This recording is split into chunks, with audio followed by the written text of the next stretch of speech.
धुंधकारी जुआ शराब चोरी डकैती में लग गया।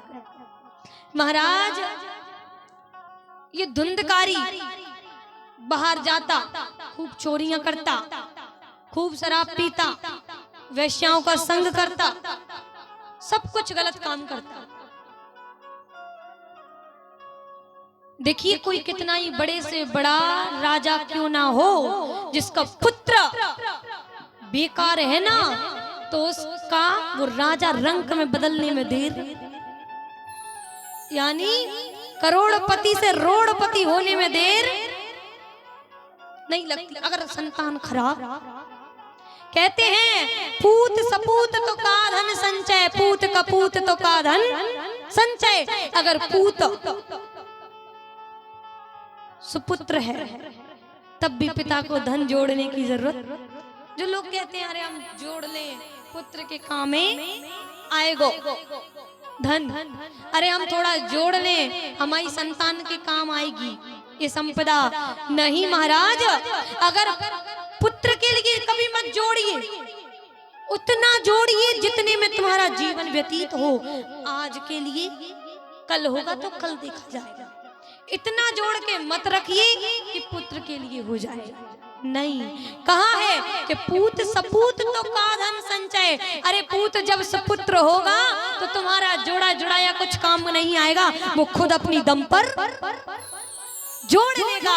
और अगर तुमने जोड़ा पूत कपूत तो का धन संचय, अगर वही पुत्र कुपुत्र हो जाए, बेकार हो जाए, तो तुमने जितना जोड़ा होगा वो सब बर्बाद। तो दो ही कंडीशन में जोड़ना गलत है। पूत सुपुत्र होगा तब भी मत जोड़ो, पूत कपुत्र होगा तब भी मत जोड़ो, क्योंकि अगर सुंदर होगा तो जोड़ लेगा और अगर खराब होगा तो जुड़ा जुड़ाया बर्बाद कर देगा। यही हुआ धुंधकारी के साथ, आत्मदेव जी के साथ यही हुआ। खूब सब कुछ जोड़ा था, सब बनाया था, समाज में इज्जत बनाई थी, लोग आत्मदेव के नाम से जानते थे। लेकिन पुत्र ने समय नहीं लगाया, मिट्टी में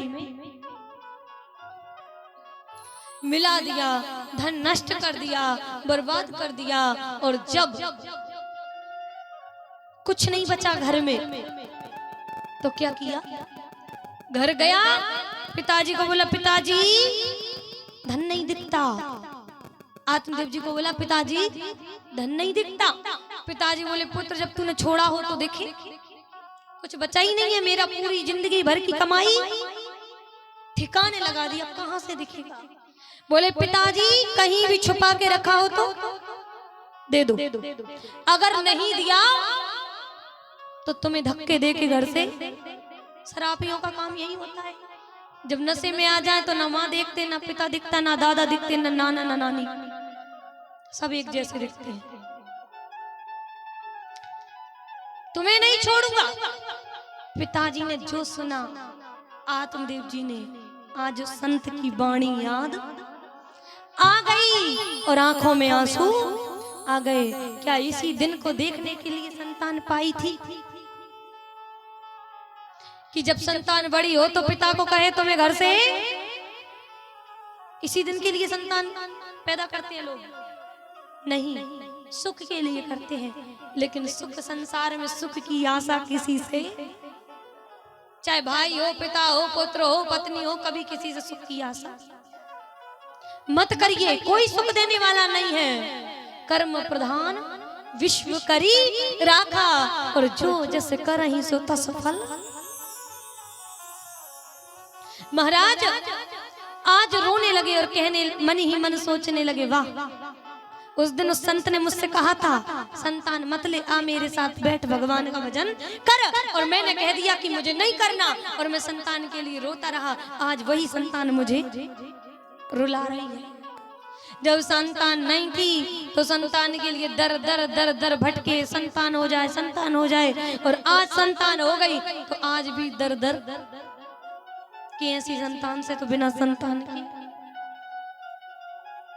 अच्छे थे महाराज। सच बात है, ऐसी संतान होने से तो व्यक्ति बिना संतान की ठीक रो रहे हैं। उसी समय गौकर्ण जी, वो गैया का पुत्र आया और वो गाय का बालक बोला, गौकर्ण जी बोले पिताजी क्यों रो रहे हैं, क्या बात है? बोले देखो, एक तू पुत्र है और एक बहुत पुत्र है। एक मुझसे कह गया घर से धक्के देके निकाल दूंगा। गौकर्ण जी बोले इसमें बड़ी बात क्या है? आज उसने बोला है कल वो धक्के देके निकाल देगा। जिसने कह दिया सो कर दिया। पिताजी वो धक्के देके निकाले इससे पहले तुम ही। अच्छा, कोई हमें घर से मार मार के धक्के देके निकाले उसमें अच्छी बात है कि उससे वो भगाए, उससे पहले बैक करो कि वो अच्छी बात है? इज्जत बचाओ और चलते बनो। कोई दे दे के निकाले उसमें इज्जत भी नहीं रहेगी। आज ऐसा सुंदर ज्ञान गौकर्ण जी आत्मदेव जी को दे रहे हैं। पिताजी एक ना एक दिन तो सब कुछ छोड़ना ही है। 60 वर्ष की आयु हो गई, इस पुत्र के मोह से हटो और जाओ भगवान का भजन करो। महाराज वो आत्मदेव जी की आज ज्ञान की आंखें सबको छोड़ दिया। जिस पुत्र के लिए दर दर भटके थे आज उसको भी छोड़ दिया, पत्नी को छोड़ दिया और वन में चले गए। वन में जाकर बैठकर दशम स्कंद पाठस्य भागवत के दशम स्कंद का पाठ करते हुए आत्मदेव जी ने मुक्ति को प्राप्त कर लिया। इधर घर में कौन बचा है? गौकर्ण, धुंधली, धुंधकारी तीनों बचे हैं। जब पिताजी नहीं दिखते तो धुंधकारी शराब पी के आता और माँ को मारता और कहता धन दो माँ, धन दो। माँ कहे कहां से दे? जब माँ अपने पुत्र से परेशान हो गई तो माँ ने भी जाकर आधी रात को कुएं के अंदर अपने प्राणों को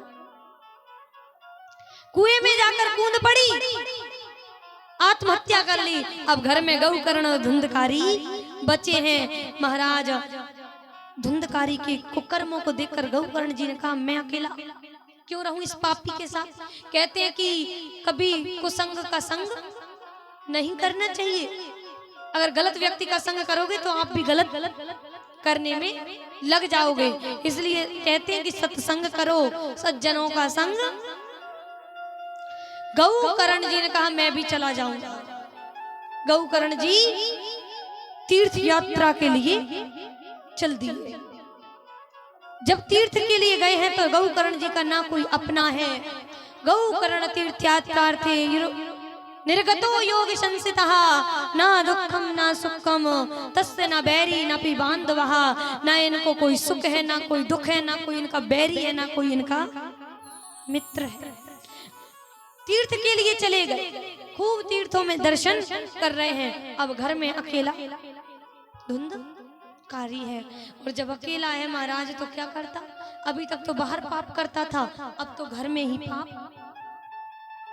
खूब चोरी कर करके धन इकट्ठा कर लिया। पंचपन्ना बधुव्रतः, 5 वेश्याओं को घर में रख लिया। 5 के साथ जुआ खेलता, शराब पीता, खूब वेश्यावृत्ति करता जीवन निकाल रहा था। खूब धन इकट्ठा कर दिया और जब धन इकट्ठा कर दिया तो वेश्याओं ने रात में सोचा इसने इतनी चोरियां की हैं, इस पापी ने इतनी चोरियां की हैं कि जिस दिन ये किसी के हाथ लग गया, इसे किसी ने पकड़ लिया राजा ने, तो इसे दंड देंगे सो देंगे, हम 5 भी साथ में मर जाएंगे। क्या किया जाए? बोले इसको ही रास्ते से आधी रात को सोते हुए धुंधकारी को, जिन वेश्याओं के लिए धुंधकारी ने इतनी चोरियां की, अपना परिवार से दूर हो गया। आज वही वेश्याओं ने क्या किया? धुंधकारी को आधी रात में सोते हुए पलंग से बांध दिया और बांध के अग्नि करी। अग्नि करके लाल लाल अंगारे उठाए और धुंधकारी के मुख में भर दिए। धुंधकारी आधी रात को तड़प तड़प कर प्राणांत हो गया, मर गया। और जब इसकी मृत्यु हुई महाराज तो ये कोई अच्छे लोक में नहीं गया, ये कोई अच्छी योनि में नहीं गया। मरने के बाद ये धुंधकारी प्रेत योनि में भूत बन गया। ना तो जीते जी अपना कल्याण कर पाया और ना मरने के बाद अपना कल्याण कर पाया। जीते जी भी सबको, माँ को, पिता को, भाई को, सबको नष्ट कर दिया और मरने के बाद स्वयं विभूत बन गया। इसीलिए कहते हैं महाराज कि ऐसे धुंधकारी जैसे पुत्र से तो बिना पुत्र के अच्छे हैं। जैसे पुत्र कैसा होता है, बोले पुत्र ऐसा होता है जैसे जंगल में कोई सूखा पेड़ लगा हो, उस एक सूखे पेड़ में आग लग जाए तो वो एक सूखा पेड़ पूरे जंगल को जला के राख कर देता है। उसी प्रकार कुल में यदि एक कुपुत्र हो तो वो एक कुपुत्र पूरे कुल का नाश। ऐसे कुपुत्र से बिना पुत्र के अच्छा है। और यहाँ पर कहा है सुंदर कि ऐसे पुत्र से तो एक भजन करने वाली बेटी भगवान दे दे।